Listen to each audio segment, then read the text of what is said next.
Hi viewers, and welcome back to my YouTube channel. So in today's tutorials, we learn on how to cut and sew this beautiful structure at the front of the dress. Okay, so I've taken the length of the structure, the length of how I want it to be, and I'm taking each wideness of it because it's of three sides for the left, three sides for the right. All right, so from the middle I'm taking 4.5 inches, then I'm using 4 inches for each now. All right, so at this point now I'll be using the slanted line. I'll be slanting the lines. All right, so this is exactly how the lines look like slanted. All right, so once this is done now, I'll be marking a depth of about 5 inches deep, then on this side 5.5 inches. Okay, so if you check the two, the lines are actually not equal. Then I'll be taking out my neck wideness. All right, how deep I want it to be. All right, so at this point now I'll be going down with 8 inches, okay, with a minus of 4.5 inches. Then on the middle side I'll be using just 6 inches. All right, I minused 4.5 to get the depth of 8 inches, and I minused 1.5 inches on the upper part. So I'll go ahead and rule this now, the 1.5 inches I just minused. All right, so at this point now I'll go ahead and take the wideness of my neck. All right, so I made a distance of 1 inch to get this curve. Then at this point now, from this side I'll be taking a wideness of 0.5 inch from the left. Then I'll go ahead to connect this. All right, so at this point that's not all. I will come inside here by 0.5 inch. Then I will connect this point like this.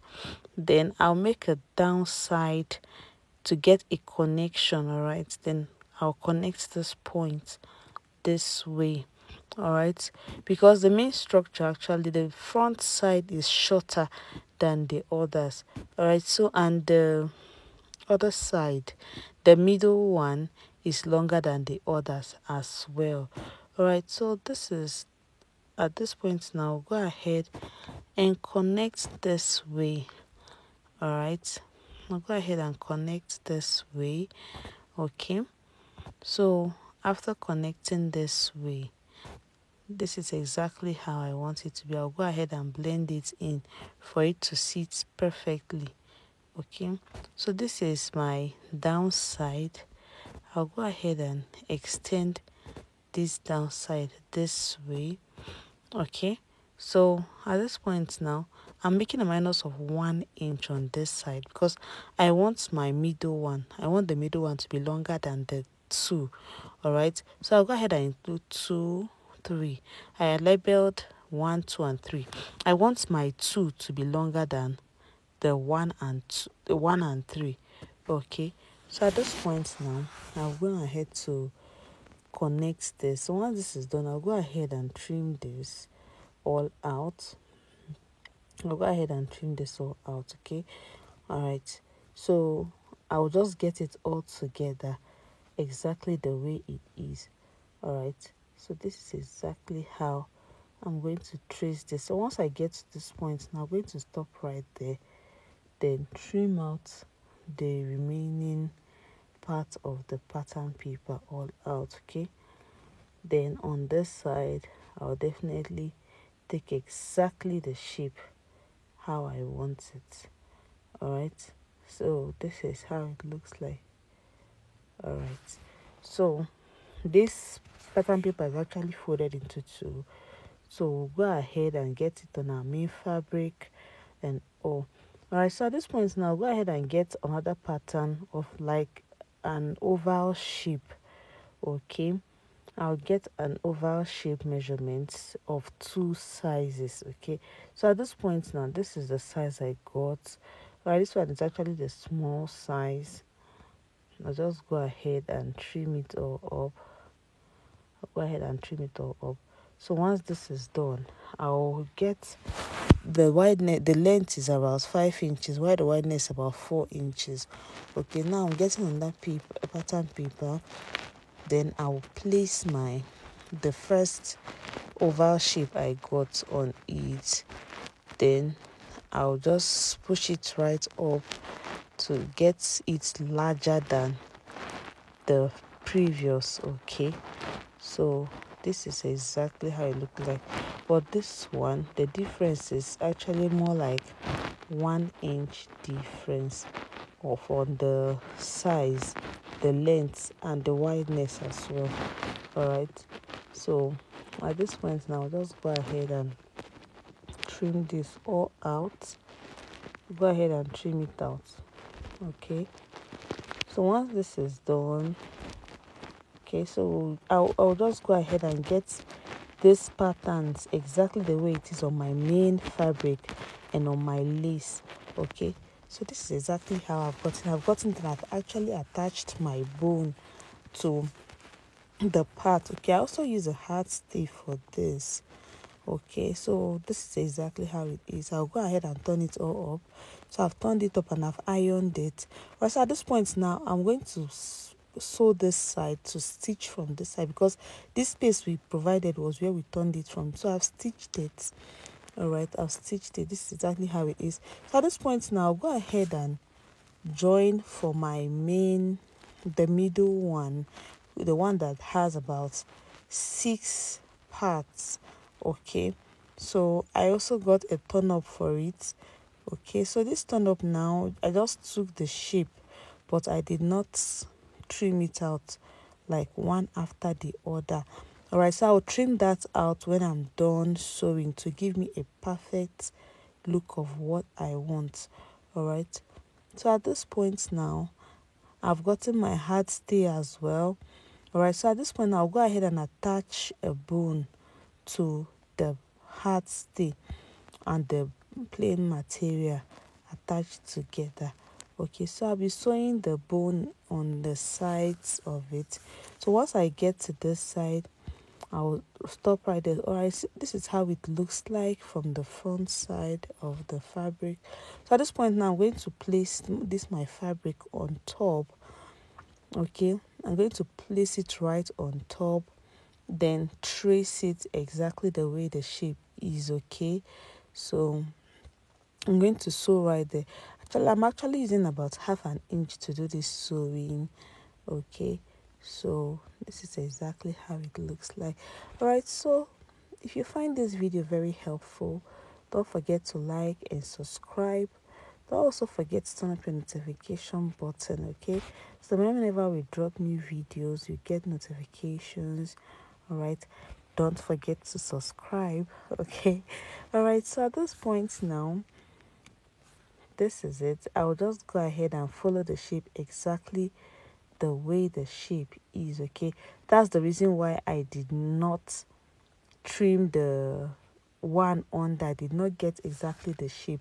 All right, so I just made it wide.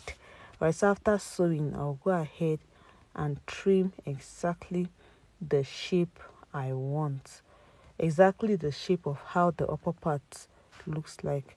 Okay, so by so doing, it will help give us a guide on how it is. It won't shift a fabric or so. So this is exactly how I made this, looking very good already.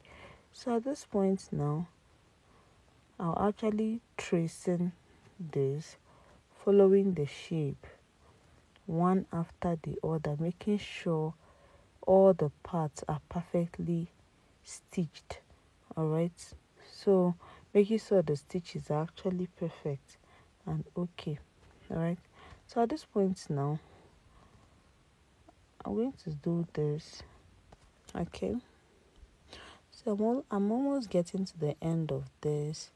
All right, so I'll just have to repeat this often and often.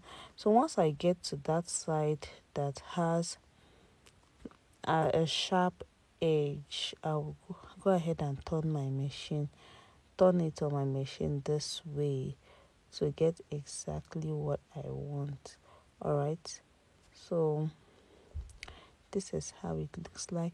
All right, so at this point now, I've gotten to the end of this side. Then I'll have to sew all the way to the side, and I'm actually leaving a little allowance of about 3 inches wide on this side. All right, that's the point where I'll be turning my fabric up, all right, to allow me turn it all up easily. All right, so at this point now, I'll go ahead and open it all up, trim up the excess allowances, take up anything that is not meant to be there to give us exactly what we want. So at this point now, I'm trimming it, then I'm actually trimming it all out. I prefer doing it this way because it will help give us a good look. So I'm actually notching each of the edges so that it will sit perfectly. Okay, so once this is done and it's okay, so I'll go ahead and turn it up from this space I provided. Okay, I'll go ahead and turn it up, and mind you, I got this shape for all my fabric. I got as many as I want. I used my, I got it on my plain material and also on my fabric.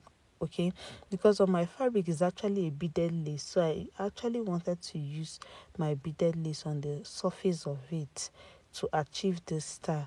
All right, so I won't be doing any hand beading on the lace apart from the sleeve. All right, so this is exactly how I'm going to turn this all up. Okay, all right, so I'll turn this up exactly how I want it. Okay, so I'm turning it up one after the other. So at this point now, this is what we have. I'm going to use my scissors to bring out all the edges out. Okay, I'm going to bring out all the edges out. This is what we have at this point. So I'll go ahead and give it a very nice press. Go ahead and give it a very nice press. All right, so at this point now, I'll be using my glue to attach my fabric to it. I'm actually using a glue of E6000 for this. All right, I prefer it on this because it's actually makes it looks more good. All right, so I'll be attaching my fabric on the upper part of this structures created. So okay, so at this point now, I'm attaching my beaded lace on this. I'm attaching my beaded lace. So when this is done, I'll go ahead and trim out the excess lace on the tip, and the same thing on this structure. All right, so once this is done, I have plenty of the patterns, as much as I created for this style. All right, so I placed my lace on all of them. All right, so at this point now, this is the front part of my dress looking plain. Okay, so I'll go ahead and attach my lace to this. I'll go ahead and attach my the pattern with the lace surface to this, one after the other. Okay, so this is exactly how I'm going to place this. Alright, so I've placed this. I'm still trying to tack and all. All right, so this is actually the final look of this, looking very beautiful. Don't forget to like and subscribe. Okay, this is HP Fashions GY. See you next time in my next video. Bye.